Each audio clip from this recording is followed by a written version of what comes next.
오늘은 양담소 홈페이지에 청취자가 보내주신 사연이 준비되어 있습니다. 김서영 변호사님 사연 만나보시고요. 친절하고 자세한 상담 부탁드릴게요. 네, 열심히 해보겠습니다. 화이팅입니다.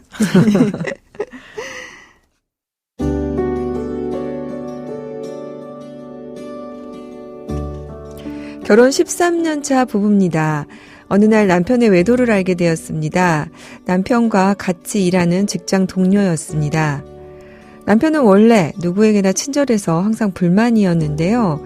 그 여자는 그걸 노리고 남편에게 접근한 것 같습니다.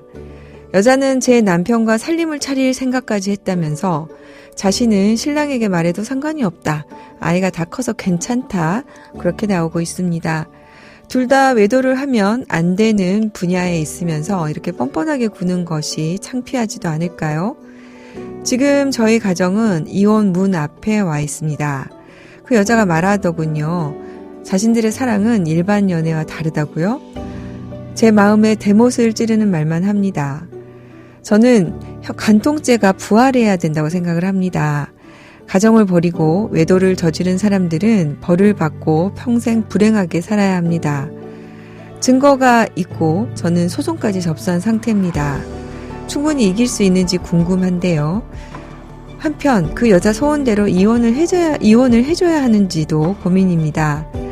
사실 더 큰 문제는 저희 아이들이 두 사람의 불륜 사진을 봐서 정신적 충격을 많이 받고 있습니다. 그 여자 쪽 자녀들은 아직 모르고요.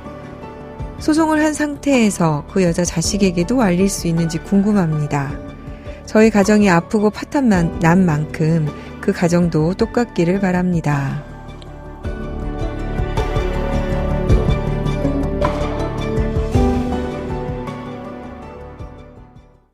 네, 남편의 외도로 상처를 많이 받으신 것 같아요. 지금 사연에서 간통죄가 부활돼야 된다는 얘기까지 나왔는데요. 실제로 이제 양담소 온라인 기사를 보면 간통죄를 부활해야 한다는 댓글이 참 많기는 합니다. 네. 간통죄가 없어지고 외도로 인한 이혼의 경우에 그 전후 뭐 달라진 게 있을까요? 네, 간통죄는 2015년 헌법재판소 결정으로 이제 성적 자기결정권을 보다 중시하는 인식의 변화에 따라서 이제 간통행위를 국가가 형벌로까지 다스리는 것이 타당하지 않고 그 공백을 이제 민사상 책임에 따라서 규율하면 된다는 이유로 이제 폐지가 되었는데요. 그런데 이제 현실적으로 이혼 소송 등에서 이제 그 폐지 이후에 부정행위에 대해서 인정하는 위자료 규모가 크지 않고 징벌적 배상제도 등 보완제도가 없기 때문에 간통죄의 공백을 메우지 못한다는 비판이 제기되고 있습니다. 이제 실제로 그 전과 후를 좀 비교를 해보면 네. 그 부정행위를 원인으로 이혼 소송이 이제 제기되는 경우에 과거에는 사실은 형사처벌을 피하기 위해서라도 최소한 소송 중에는 부정행위인 사실을 이제 주변 지인 등에게 숨겨왔는데 간통죄가 폐지된 이후로는 그 부정행위 피해자인 상대방 배우자가 이혼 소송을 제기하는 경우에 이제 굳이 숨기지 않고 소송 중에 소위 집을 나가서 아예 살림을 차리거나 심지어는 이제 배우자와 함께 살던 집에서 함께 생활하는 경우도 있습니다. 네. 그리고 이제 여전히 또 이제 유책주의가 유지되고 있어서 부정행위를 한쪽에서 이혼 소송을 제기하는 경우에는 이혼 청구가 여전히 기각은 되고는 있는데요. 다만 상대방이 이제 경제 활동을 하지 않는 경우에 생활비를 끊는 등으로 상대방 배우자가 이혼을 청구하도록 괴롭혀서 유도하는 경우도 간혹 있기는 합니다. 그러게요. 참 안타까운데 일단 사연을 보니까 일단 어떤 증거가 있는지는 지금 나와 있지 않아서 네. 소송을 했을 때 이길 수 있을까 이렇게 질문을 하셨는데 네. 어떤가요?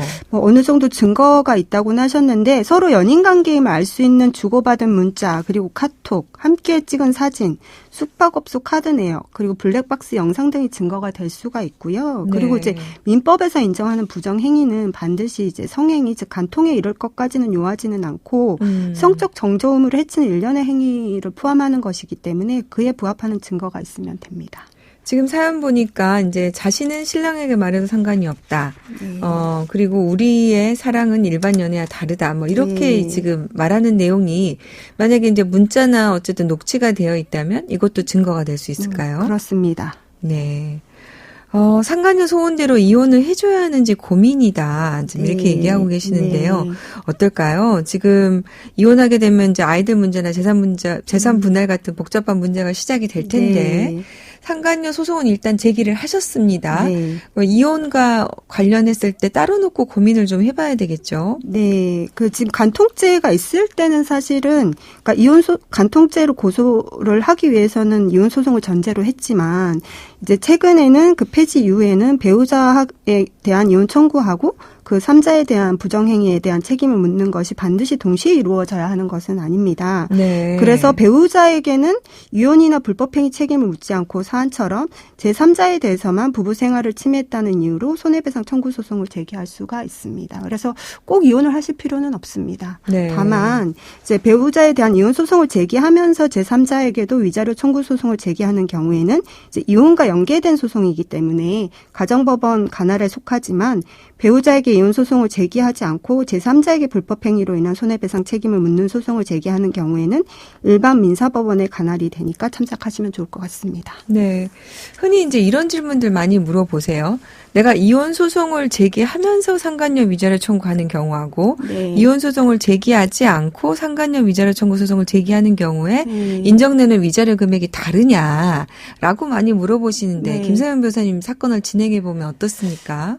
아주 약간의 차이는 있기는 합니다. 그러니까 이혼 소송을 안 하시면 혼인이 파탄에 완전히 이르렀는지에 대한 부분에 대한 판단이 좀 달라져서요. 네. 이혼을 하신 경우보다는 안 한 경우에 위자료가 실질적으로 제3자에 대해서도 좀 적게 인정되는 경우가 왕왕 있습니다. 네.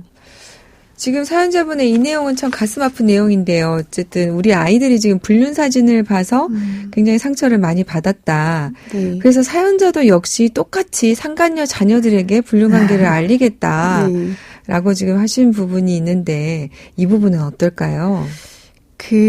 지금 혹시 이제 심리적으로는 충분히 네, 저희가 그렇죠. 공감이 가요. 그죠? 네, 심정적으로는. 예. 근데 그런 부분이 혹시 법률적으로는 명예훼손죄 부분을 좀 고민을 하실 수 있을 것 같은데, 네, 지금 그 사진을 보내거나 이런 부분에 대해서 자녀분들한테 알리는 것에 대해서 이제 물어보셨는데요. 혹시 부정행위 당사자가 아닌 다른 사람들에게 알리는 것이 명예훼손죄가 성립되지 않는지가 좀 문제가 될 수는 있어 보입니다. 그래서 형법 규정을 보면 공연히 사실을 적시해서 사람의 명예를 훼손한 자는 2년 이하의 징역이나 금고 또는 500만 원 이하의 벌금에 처한다고 규정을 해서 공연성을 요구하고 있습니다. 다만 이제 공연성에 대해서 우리 법원이 불특정 또는 다수인이 인식할 수 있는 상태를 의미하기 때문에 개별적으로 한 사람에 대해서 사실을 유포하더라도 이로부터 불특정 또는 다수인에게 전파될 가능성이 있으면 공연성이 충족되지만 이와 달리 전파될 가능성이 없다면 특정한 사람에 대한 사실의 유포는 공연성을 결한다고 하면서 배우자나 가족에게 알리는 것은 명예훼손죄가 되지 않는 것으로 보고 있기는 합니다. 네. 그래서 이 사안의 경우에 이제 그 불법행위 당사자에게 소송을 제기하는 것을 넘어서 그 자녀들에게 이제 알리는 것이 전파 가능성이 없다는 이유로 이제 형법상 명예훼손죄로 처벌은 되지는 않지만 다만 이게 불법행위 당사자가 아닌 자녀들에게까지 알리는 것은 그것 자체도 이제 형법상 죄가 안 되는 것이지 불법행위의 소지가 좀 있기 때문에 위자료가 감액될 수 있으니까 그 부분은 좀 참작을 하시면 좋을 것 같습니다. 네, 오늘은 그 분노에 충분히 공감될 수 있는 사연이었는데요. 김서연 변호사님 도움 말씀 감사합니다. 네. 양소영 변호사의 상담소 양담소는 내일도 문을 엽니다. The Stylistics의 Can't Give You Anything But My Love 들려드릴게요. 양소영이었습니다.